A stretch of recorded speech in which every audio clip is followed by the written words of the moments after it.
Halo semuanya, gue Gini Jasro Sobagja. Di sini gue akan membahas lagi soal video kemarin yang gue upload yang membahas kenapa sih orang-orang yang belum like soal apa itu politik.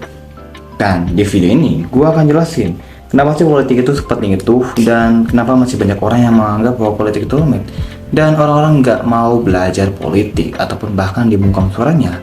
So, supaya video nggak kepanjangan, kita langsung aja ke segmen pertama. Salah paham tentang politik. Gue sering dengar orang-orang yang menganggap bahwa politik itu sering mengarahnya ke pejabat, ataupun bahkan pemilu, ataupun bahkan seperti partai. Tapi memang benar faktanya seperti itu. Tapi politik itu tidak sepenuhnya seperti itu. Biasanya politik itu mengarah seperti kepada pengambilan keputusan oleh satu individual yang diambil dari banyak yang bersuara. Dan pembagian keputusan, dan juga penentuan aturan hidup. Yang biasanya politik itu adalah salah satu konteks ataupun konsep di mana kita mengambil satu keputusan oleh satu individual. Yang intinya tuh kembali lagi kepada salah satu pengambilan keputusan saja. Kita lanjut ke segmen yang kedua. Kenapa sih orang-orang enggan untuk belajar politik? Ya, ini adalah salah satu kalimat yang paling sering gue temukan di media sosial, masyarakat, ataupun di dunia real life. Orang-orang selalu menganggap bahwa politik itu ribet lah, terus trauma sama janji palsu, ataupun merasa tidak berpengaruh, atau merasa bahwa mereka bersuara itu nggak guna. Dan yang paling coknya itu adalah bahwa politik itu dianggap ribet. Padahal sikap yang aman pun juga itu lebih parah lagi. Asalkan kalian semua tahu, ada salah satu survei sebanyak 32,1% masyarakat Indo takut ketika bersuara. Dan ini diambil dari survei CNN Indonesia. Dan di sini kita bisa lihat bahwa warga Indonesia itu lebih takut bersuara dibandingkan speak up dengan apa yang mereka dapatkan.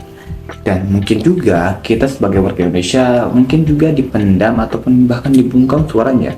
Dan mungkin ini nggak semua salah karena diri kita sendiri. Mungkin ada salah satu sistem yang diam-diam ternyata membuat kita memendam semua pendapat kita. Dan aku pun belum tahu di mana sistemnya tersebut. Kita next ke segmen yang ketiga, itu adalah politik tetap mempengaruhi hidup. Asalkan semua tahu di dunia pekerjaan, di dalam hidup, ataupun di dalam pendidikan, kita semua tuh menggunakan sistem politik. Asalkan semua tahu, sejak bayi kita juga udah diajarin politik. Yang tahu nih, semisal nih, ketika kita bayi, ketika kita baru lahir, ketika kita menangis, itu juga salah satu politik, di mana kita merengek, berteriak, hanya untuk mendapatkan kasih sayang dari seorang ibu, untuk mendapatkan ASI ataupun susu. Dan itu adalah salah satu kegiatan politik pertama kita. Dan hubungannya apa sih dengan penjualan, kerja, ataupun bahkan pendidikan? Semua itu bergantung pada politik. Bahkan dalam pendidikan seperti politik pelajar, guru, ataupun juga politik nilai ulangan. Nah, kalian semua tahu lah, nyontek ataupun bahkan nanya ataupun kayak, bro, nomor 1 jawabannya apa? Ntar deh gua kasih deh. Atau soal KM nih ataupun ketua murid gitu kan. Itu juga kadang-kadang dia itu bermain politik, di mana dia mengambil keputusan yang ada di dalam kelas, yang dia menyatukan semua suara dijadikan satu keputusan yang adil. Nah, terus hubungannya apa sih sama kehidupan sehari-hari kita? Banyak sekali, seperti politik dalam hidup kita sendiri. Apakah kita berpegang teguh sama keputusan yang kita ambil setiap harinya ataupun tidak? Dan intinya di segmen ini tuh aku ingin memperjelas kembali bahwa kita tidak mungkin bisa lepas dari yang namanya kehidupan politik. Dan asalnya semua tahu, itu semua bukanlah netral, tapi hasil keputusan dari politik. Jadi intinya semua segala itu tuh nggak ngambil netral, tapi segala sesuatu tuh mengambil dari keputusan politik. Oke, di segmen ini aku cukup excited banget karena orang yang nggak paham politik itu mudah dimanfaatkan. Coba deh kalian pergi ke FB nih, ataupun Facebook, ke X, atau ke TikTok lah misal, ataupun bahkan di YouTube. Kalian sering sekali menemukan narasi-narasi hoax ataupun narasi-narasi yang nggak tahu kenapa kok tiba-tiba kita jadi ingin komentar hal yang negatif. Seperti mungkin orang yang nggak mau belajar politik ya, dia tuh ketika baca narasi tanpa tahu fakta, tanpa mau mengetahui lebih dalam, tiba-tiba dia ingin menghakimi. Yang biasanya ini ada di kasus di TikTok lah, yang bahkan kadang-kadang gue juga terdistraksi sama konten seperti itu, tapi ya gue sekarang lagi belajar untuk menghindari hal tersebut. Tapi intinya tuh biasanya orang yang nggak terlalu paham politik itu mudah percaya narasi, mudah digiring emosinya, bahkan mudah diperalat oleh orang-orang elit ataupun bahkan elit global di Indonesia. Intinya tuh ketidakpastian politik itu bukanlah netral tapi berbahaya. Jadi kadang-kadang itu politik itu enggak netral, tapi karena ketidakpastian ini yang membuatnya menjadi berbahaya. Jadi ingat, ketika kita membaca satu narasi yang ada di internet, cukup berhati-hati saja. Karena bisa saja narasi itu tuh memang bukan fakta, tapi walaupun tidak fakta, itu bisa membuat satu negara pun jadi riuh, ricuh.